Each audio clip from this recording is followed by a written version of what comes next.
હવે સમાચાર વિગતવાર. અંકલેશ્વરમાં એટીએમ તોડનાર તસ્કર ગણતરીના કલાકોમાં ઝડપી પાડ્યો હતો. શહેર એ ડિવિઝન પોલીસે સ્ટીલ ફોટો અને વિડીયોના આધારે હ્યુમન ઇન્ટેલિજન્સની મદદથી મહારાષ્ટ્રના ઈસમને ઝડપી પાડ્યો હતો. ગત મોડી રાત્રિના અંકલેશ્વર શહેર બસ ડેપો સામે પથ્થર અને સળિયા વડે એચડીએફસી બેંકના એટીએમને તોડ્યું હતું.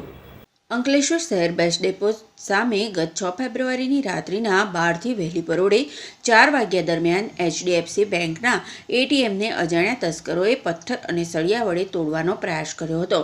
જે અંગે બીજે દિવસે એચડીએફસીના એટીએમ સુપરવાઇઝર દિનેશ ખત્રી દ્વારા શહેર એ ડિવિઝન પોલીસ મથકે એટીએમ ચોરીનો નિષ્ફળ પ્રયાસ અંગે ફરિયાદ નોંધાવી હતી. શહેર પીઆઈ હસમુખ ગોયલના માર્ગદર્શન હેઠળ પોલીસ ટીમ દ્વારા પ્રાથમિક ઘટના સ્થળની તપાસ કરી એટીએમમાં કાર્યરત એક સીસીટીવીમાંથી સ્ટીલ ફોટો અને વિડીયો મેળવ્યા હતા. જે વિડીયો અને ફોટો સાથે હ્યુમન ઇન્ટેલિજન્સની ટીમ કાર્યરત કરી ગણતરીના કલાકોમાં જ સ્ટેશન વિસ્તારમાંથી એટીએમ ચોરીનો પ્રયાસ કરનાર શીખાઉ તસ્કરને પોલીસે ઝડપી પાડ્યો હતો.